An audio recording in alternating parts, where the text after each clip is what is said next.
National హైవేలపై ప్రయాణించే వాహనదారులకు అదిరే శుభవార్త.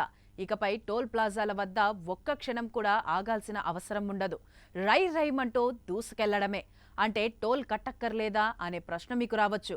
అలా కాదు, టోల్ కట్టాల్సిందే. అయితే ఇక్కడ టోల్ ఛార్జీల వసూలు విధానం మారనుంది.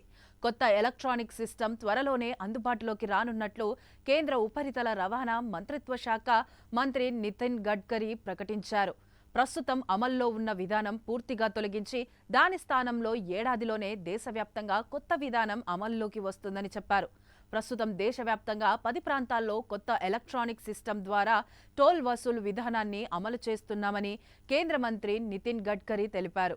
ఈ విధానాన్ని దేశవ్యాప్తంగా వీలైనంత మేరకు విస్తరిస్తామని చెప్పారు. ఈ మేరకు లోక్సభలో ప్రశ్నోత్తరాల సమయంలో ఈ విషయంపై క్లారిటీ ఇచ్చారు. ప్రస్తుతం అమలులో ఉన్న టోల్ ఛార్జీల వసూలు స్థానంలో కొత్త విధానం అందుబాటులోకి రానుంది. ఇకపై టోల్ ప్లాజాల వద్ద ఎవరు వాహనదారులు ఆపరు. దేశవ్యాప్తంగా ఏడాదిలో ఈ కొత్త విధానాన్ని అమలు చేస్తున్నాం అని నితిన్ గడ్కరీ తెలిపారు. ప్రస్తుతం దేశవ్యాప్తంగా 10 లక్షల కోట్లకు పైగా విలువైన 4,500 జాతీయ రహదారుల ప్రాజెక్టుకు పనులు జరుగుతున్నట్లు కేంద్ర మంత్రి వెల్లడించారు. National payments corporation of India కొద్ది రోజుల క్రితం చేసిన ఓ ప్రకటన ప్రకారం టోల్ గేట్ల వద్ద ఫీ వసూలు చేయడానికి నేషనల్ ఎలక్ట్రానికల్ టోల్ కలెక్షన్ విధానాన్ని ఎన్పీసీఐ తీసుకువచ్చింది. ఇది సైతం ఫాస్టాగ్ ద్వారానే పనిచేస్తున్నప్పటికీ టోల్ గేట్ నుంచి వెళ్లినప్పుడు వాహనాన్ని ఆపాల్సిన పని ఉండదు. వాహనం ఆగకుండానే యూజర్ బ్యాంక్ ఖాతా నుంచి ఫీజు ఆటోమేటిక్గా కట్ అవుతుంది. ఈ కొత్త విధానం అందుబాటులోకి వస్తే టోల్ గేట్ల వద్ద రద్దీ తగ్గుతుందని, వాహనదారులకు ఇబ్బందులు తొలగిపోతాయని కేంద్రం చెబుతోంది.